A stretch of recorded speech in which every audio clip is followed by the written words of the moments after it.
Boa noite. O presidente Trump está sendo investigado.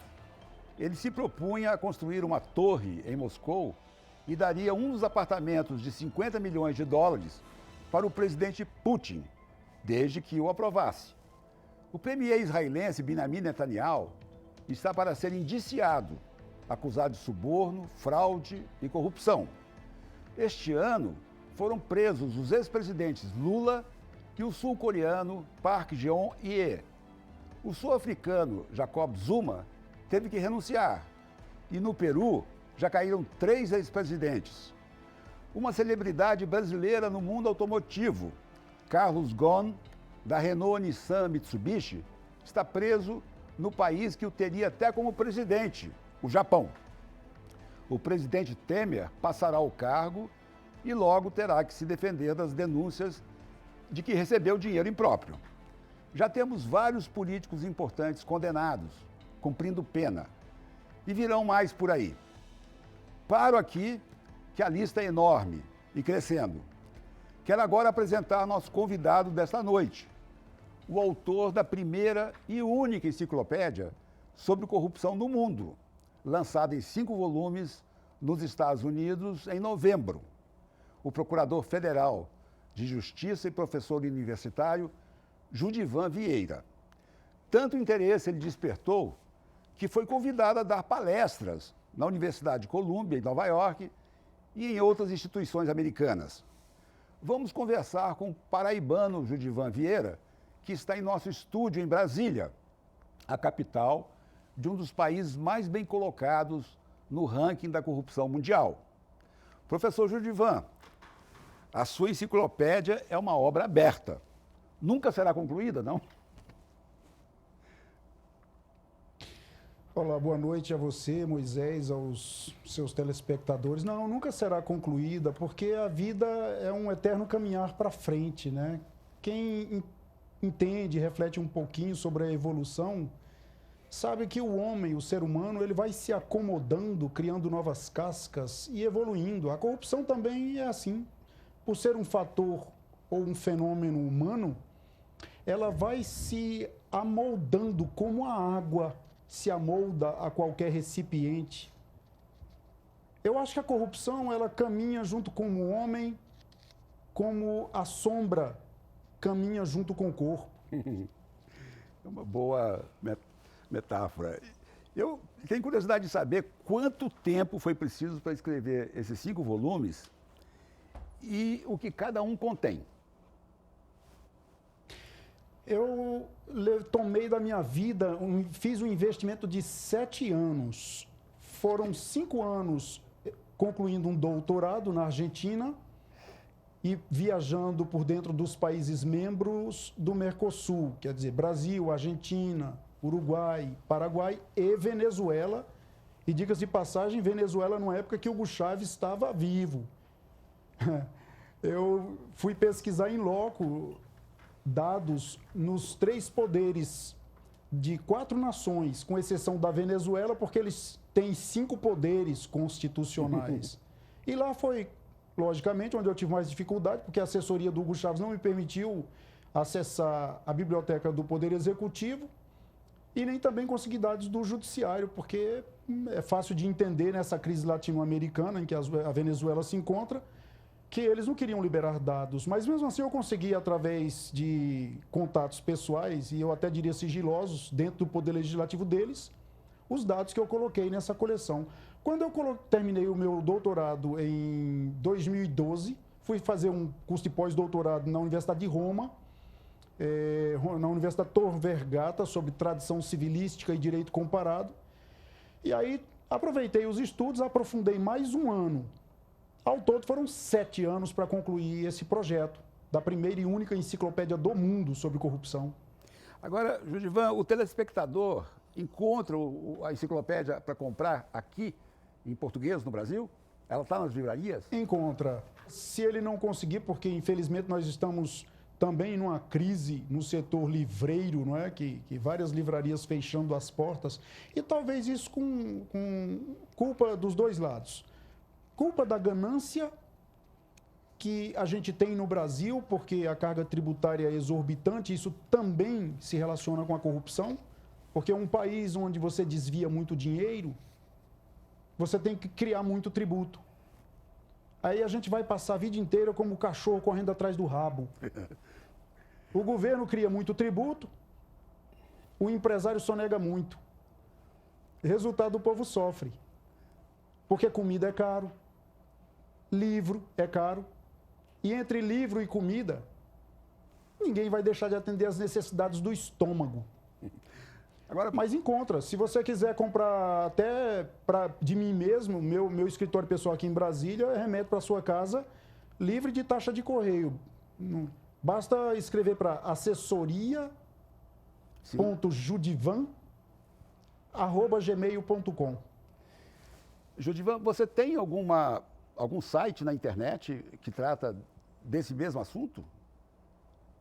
Não. Não. Eu tinha uma escola que preparava para concurso público, mas vendi minha parte. E não tem nenhum projeto Nenhum site que fale sobre corrupção. E não tem nenhum projeto de colocar a enciclopédia online? Ou tem? Não tenho. Ela está à venda. Por exemplo, a editora americana que lançou agora dia 19 de novembro nos Estados Unidos, é a Author House. Se você colocar no Google Enciclopédia Corrupção no Mundo, aí você tem diversos links de editoras pelo mundo e livrarias que a comercializam. Aham. Eu tenho uma página chamada Corrupção no Mundo, uma fanpage que eu criei. Tá. Basta colocar meu nome, tudo junto, Judivan J. Vieira, aí está no Facebook, que eu vou alimentando essa fanpage de Corrupção no Mundo com casos, artigos e princípios científicos que abordam a corrupção. Professor, vamos falar um pouco de corrupção. Nosso tema hoje à noite. Eu pensava que a corrupção tivesse começado com Judas, quando ele recebeu 30 pratas para trair Jesus. Né? Foi um suborno ali. Mas eu ouvi falando, num vídeo antigo, que a corrupção foi no Jardim do Éden, né? Foi no paraíso. Essa divergência bíblica, vista de hoje, como é que se apresenta a você? Qual é a tese mais favorável? Se nós formos abordar sobre o ponto de vista do conhecimento, da teoria do conhecimento, eu acho que a gente pode dividir a humanidade em duas correntes. A criacionista, que é essa que crê em Deus.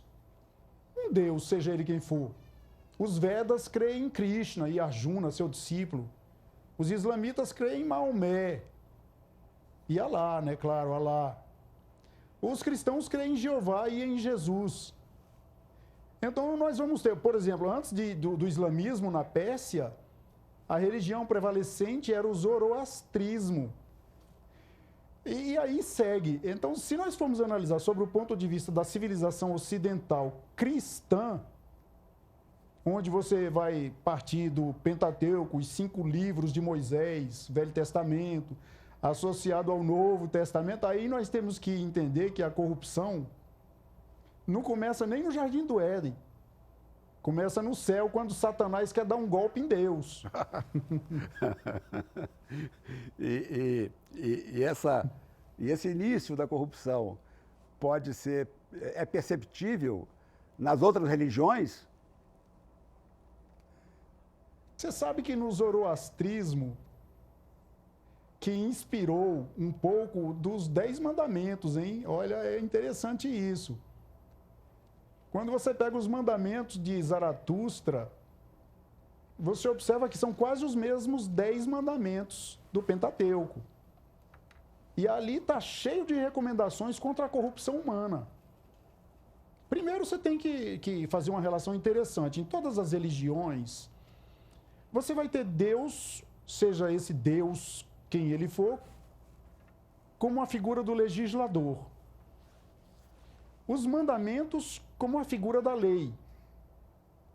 E o fiel como o ser humano que deve prestar reverência a esse mandamento, cumprindo esse princípio da hierarquia, porque o seu Deus manda.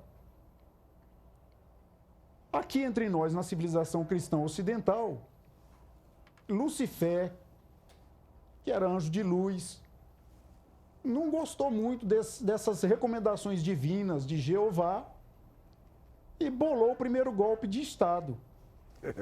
Mas ele não é o único, não. Se você for pegar todas as religiões, tem sempre os porões, onde você encontra uma ou várias serpentes. Agora, pulando da Terra Santa para a terra de Santa Cruz ou Veracruz, a gente sabe que a corrupção no Brasil teria começado com a vinda das caravelas. É nelas que os portugueses embarcavam os degredados, os condenados por fraude ou por falta de pagamentos. Em Lisboa, ou em qualquer parte de Portugal, punha nas caravelas, eles iam viver no Brasil. Então, a gente foi colonizado também por degredados que podem ter embutido essa ideia de ganhar alguma coisa por fora, de enganar o outro, de tirar proveito. Porque você vai em outros países do mundo, isso não existe assim tão ostensivamente quanto aqui, ou como na América Latina, né? Você sabe que eu venho tentando, Moisés, desmistificar um pouquinho desses clichês que a gente usa a partir de 2014, quando eu lancei a primeira enciclopédia do mundo. Totalmente baseado em princípios científicos. Não são 5 livros casuísticos. Uhum. Eu não queria abordar Lava Jato, Satyagraha e nenhum outro caso, porque em países como o nosso, na África, na Ásia, a corrupção ocorre semanal, quinzenal e às vezes mensalmente. Então, quando a gente diz assim, a corrupção veio para o Brasil com as caravelas, a gente quer de alguma forma vincular a corrupção brasileira à cultura que o português nos legou, nos deixou de herança. Mas cultura é algo mutável. Por exemplo, nós não tínhamos a cultura do carro de 4 portas no Brasil. Quando o Collor entrou e chamou todos os nossos carros de carroça, a Fiat produziu Tempra de 4 portas e mudou a nossa cultura. Um outro exemplo de mudança cultural, de paradigma. Nós tivemos aqui no Distrito Federal um governador que investiu em educação. E ele mudou a cultura que nós tínhamos de não respeitarmos o pedestre na faixa. Eu gosto muito de um exemplo que eu vinha passando ali perto do acampamento da Telebrasília, já pertinho do plano piloto, para quem conhece Brasília. E eu vi uma foto no jornal de um cão, um cachorrinho que pôs a pata na faixa de pedestre. Rapaz, você acredita que o motorista parou? Então as pessoas podem mudar, a cultura é mutável. O cinto de segurança a gente não tinha hábito de usar. Sujava o paletó, sujava a roupa branca, amassava o terninho da mulher que estava dirigindo. Com o passar do tempo, nós mudamos a cultura e descobrimos que ele é uma fonte de segurança, que valia a pena mudar. Eu vou dar um exemplo da Europa agora. Pouca gente sabe que a Suécia era considerado o país mais corrupto da Europa no século XVIII nos meios diplomáticos. Olha o que é a Suécia hoje, um dos 8 países mais transparentes do mundo. Professor Judivan, a gente vai fazer um pequeno intervalo e quando voltarmos, eu gostaria de, a partir do que nós estamos falando, mostrar o que você fez com você mesmo. Você é um caso de superação. Quer dizer, não é a cultura que estabelece um destino. Você decidiu que sua vida ia ser outra. E acabou sendo. Já voltamos daqui a pouquinho.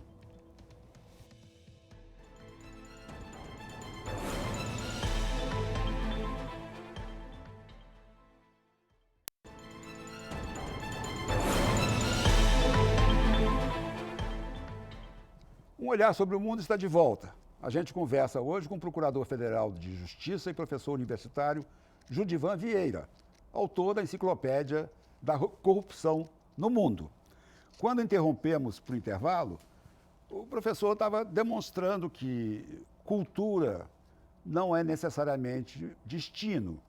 A gente falava dos portugueses degradados que vinham para o Brasil, os degredados que vinham para o Brasil, condenados em Lisboa por corrupção, e que poderia ser o berço da corrupção aqui no Brasil. Mas ele próprio é um caso que desmente essa fatalidade. Ele nasceu de uma família humilde, ele é paraibano, de uma cidadezinha chamada Dois Riachos, né? E venceu na vida. Eu gostaria que o próprio professor Judivan contasse essa história. Olha, você disse muito bem, eu tenho um orgulho tremendo de dizer que eu sou roceiro, né? Paraibano, nascido num sítiozinho chamado Dois Riachos. Era um sítio. Uhum. Meu pai era arrendatário dele. E fui registrado numa cidadezinha chamada São José de Caiana, porque na roça não tinha cartório. Aos 5 anos, papai veio para Brasília, porque faliu no Nordeste, e foi trabalhar na construção civil. De modo que aos 7 anos de idade ele já me colocava num caminhãozinho de pau de arara para sair de uma cidade satélite chamada Ceilândia e trabalhar de servente dele junto com meu outro irmão, Misael Vieira, ali nas casinhas de uma outra cidade satélite chamada Guará 2. Aí depois trabalhei aí de servente no setor comercial sul. Ele foi um dos pedreiros que trabalhou para a construtora que construiu alguns edifícios aí. De modo que eu tinha tudo para dar errado, né? Mamãe lavadeira de roupa, só estudei em escola pública. E ela tinha que lavar roupa para comprar 1 ou 2 livros por ano para mim, o resto eu tinha que copiar dos colegas. Mas ela me deu um conselho que me salvou. Ela disse: meu filho, o destino, a saída para o pobre é estudar e trabalhar. E junto com a professora de português do 5º ano do Fundamental, que começou a comprar e me dar livros de graça para eu ler, porque eu acho que ela teve dó de mim, eu aprendi a amar livros. Então eu costumo dizer que mamãe e os livros me salvaram. Ah, que bom. Agora, professor... Aí me tornei procurador federal, escritor. Eu acabo de receber pela 2ª vez prêmio nos Estados Unidos. Em setembro eu fui premiado por 2 livros literários que eu escrevi. Fui receber os prêmios em Los Angeles pelo The International Latino Book Awards, que premia quem escreve em inglês, português e espanhol. Em 2013 eu fui premiado por um romance de ficção em Nova York.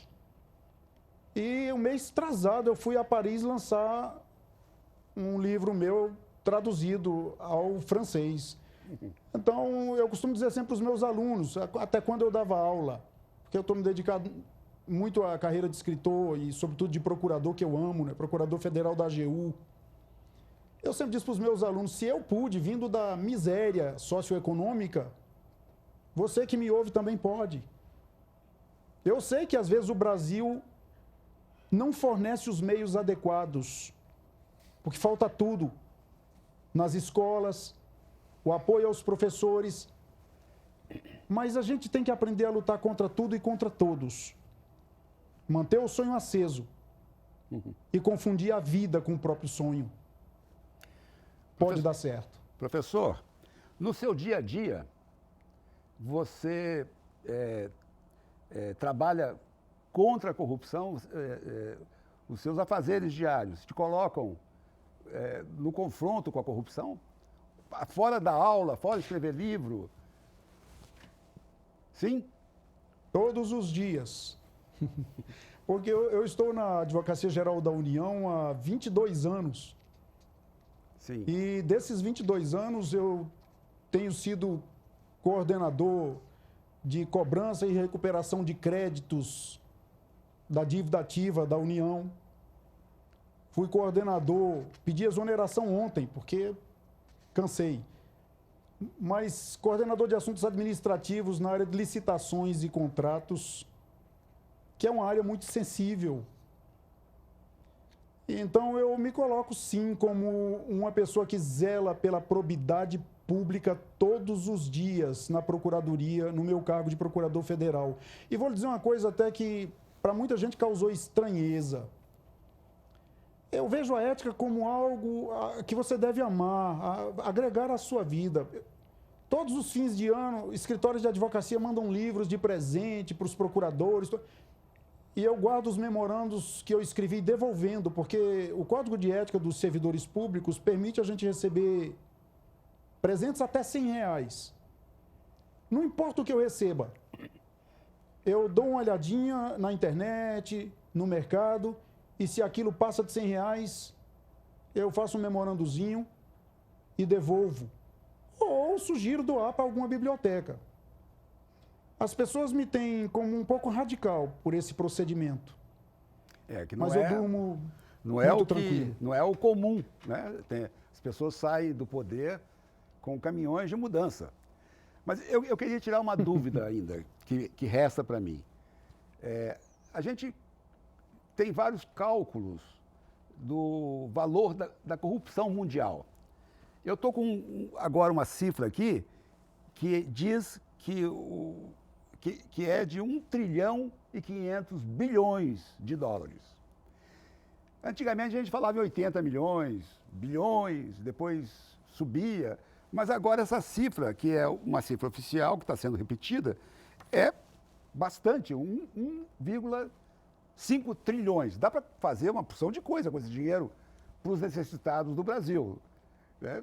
Para acabar com a fome no mundo, acabar com a pobreza. Essa cifra estaria correta, a seu ver? Se um amigo me permite, eu costumo sempre dizer que é impossível você acabar com a corrupção, impossível acabar com a fome, porque essas mazelas existem no homem. E nós somos esses seres imperfeitos por natureza. Eu acho que se nós lutarmos para minimizar essas mazelas, estaremos fazendo um grande favor a nós mesmos, à humanidade. Eu não acredito nesses valores de 1,3, 4 trilhões de dólares por ano. Acho pouco. Pouco? Já houve cálculos de que a corrupção mundial desvia em torno de 2,5 do PIB mundial. Aqui no Brasil, a FGV, por exemplo, divulgou em 2012 que os desvios eram de 3,5 bilhões. A Fiesp disse que era de 39 bilhões por ano. E a ONU diz que é de 100 bilhões. Sinceramente, eu sempre desconfio de dados oficiais. Porque quando nós traçamos esses dados, fazemos com base na corrupção federal. Nós não analisamos a corrupção nos mais de 5.700 municípios brasileiros, nos estados e no Distrito Federal. Então, nós poderíamos minimizar o sofrimento do homem, do ser humano no mundo, claro. Não precisa acabar com a corrupção, porque é impossível, o homem é um ser corrupto por natureza. Mas é preciso colocar um cabresto nele, para não deixar esse burro, me permita a comparação, ou vou melhorar para não parecer feio para os telespectadores, para não permitir esse leão raivoso que existe em cada um de nós dominar o ser ético, que precisa aprender a respeitar o próximo e a não fazer com ele o que não quer que ele faça com a gente, que é o tal do imperativo categórico do Immanuel Kant. Não faça com os outros o que você não quer que eles façam com você. Esses dias, só para concluir meu raciocínio aqui, eu entrevistei uma professora, porque eu tenho um projeto social em Brasília chamado Ética Social. E essa professora me chamou para dar uma palestra sobre racismo, preconceito e bullying na escola para crianças de 9 e 10 anos. E eu fiquei surpreso, maravilhado com a atitude da professora Daniela, quando ela me disse que os aluninhos dela já leram, nesse ano de 2018, 45 livros. Nós precisamos fazer a nossa população ler e aprender ética. O respeito ao próximo. Professor, eu quero agradecer muito a sua presença, nosso tempo acabou. Eu fiquei aqui com a impressão de que nós passamos por um câncer na época do mensalão e estamos vivendo a sua metástase agora. Muito obrigado. O Olhar sobre o Mundo termina aqui. Até a semana que vem.